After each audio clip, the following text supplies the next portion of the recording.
everyone, and welcome back to my channel. So the day after the Millennium Dome concert, it was off to Rokstone Studios to see the guys after they'd finished recording. After waiting a few hours with just the two of us there, an AYC car turned up and Claire and I asked the driver who he was waiting for, and were a bit concerned to hear it was Scott from Five. Was our information wrong and Westlife weren't even in there? But fortunately the driver assured us Westlife would be there too.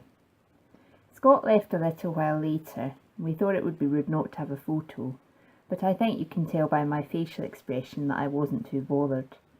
Of course the driver had to give away the secret that we were actually there for Westlife, so Scott said, "Well, I'll tell the Westlife boys that you're traitors," which gave us a laugh. A little while after that, another AYC car came. Again this was odd, as they were just normal sized Mercs and they needed two for the whole band. So it turned out it was only Nicky and Kane in it.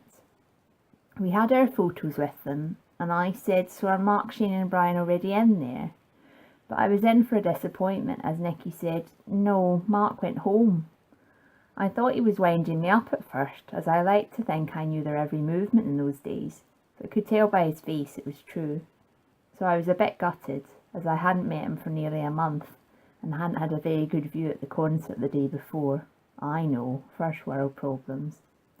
But Claire wanted to wait, as Brian is her favourite, and like the good friend I am, I stayed with her until literally hours later, when he and Shane left.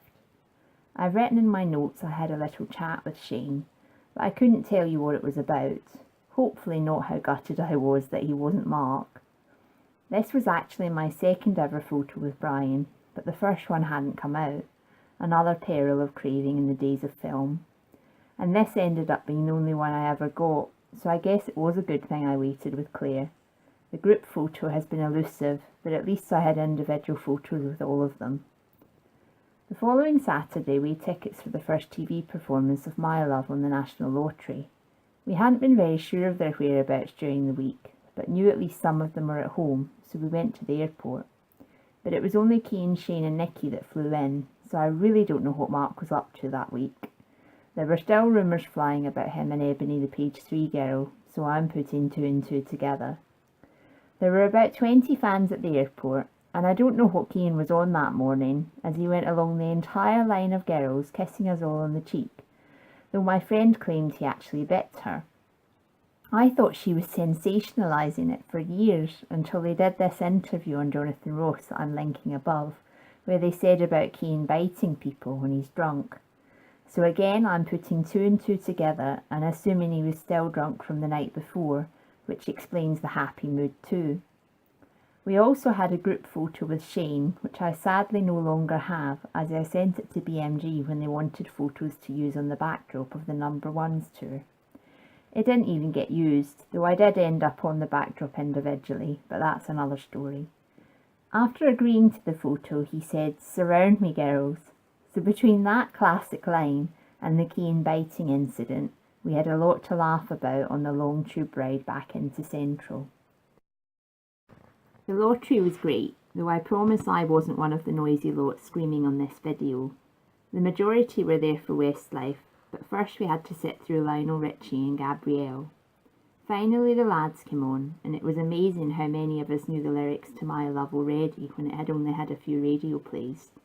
At one point I was just singing away, and then I looked at Mark and he was singing and looking at me with a smile, and he was nodding his head like he was touched fans already knew the words. While Shane and Nicky walked over to release the National Lottery balls, the others stayed on the stage out of view from the camera. It was around the time of the "What's Up" Budweiser ad, which Brian loved, and a lot of the girls in the audience wanted him to do it, so kept shouting it out. You can just about hear them on the video, and then you can actually see Brian stick his tongue out and mouth it here. After this, they stayed on stage to pre-record a Christmas message. "Hi, we're Westlife." And then Nicky had his very own "Alright story, what's the folks" moment. "We hope you have a happy Christmas and a merry new year." Then he realised that he'd said the words the wrong way round, so they had to film it again. At that point some of the fans began to yell things out, and Mark was holding his hands up, begging for us to be quiet. Shane was slicing his hand like cat, trying to make us be quiet. And when that didn't work, Brian decided to shout out, "Shut up!" They finally got it right third time, and were off after clapping and thanking the crowd. We rushed back to the Conrad in taxis, but Mark had vanished again, so it was only Shane and Brian we got to meet. I promised you a full set of photos in this video, so I'm having to include another day almost a week later when I finally got my Mark crave. Brian and him were off out to the Mobiles after show party, and Brian was sat waiting for him in the Prev for ages.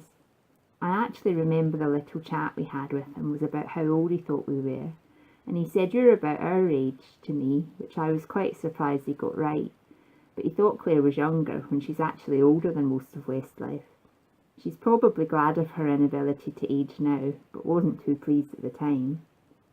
It wasn't a very memorable Mark meet, to be honest, as he was in a rush to get to the party, which was the one this ebony woman attended in an outfit entirely made out of a pair of jeans.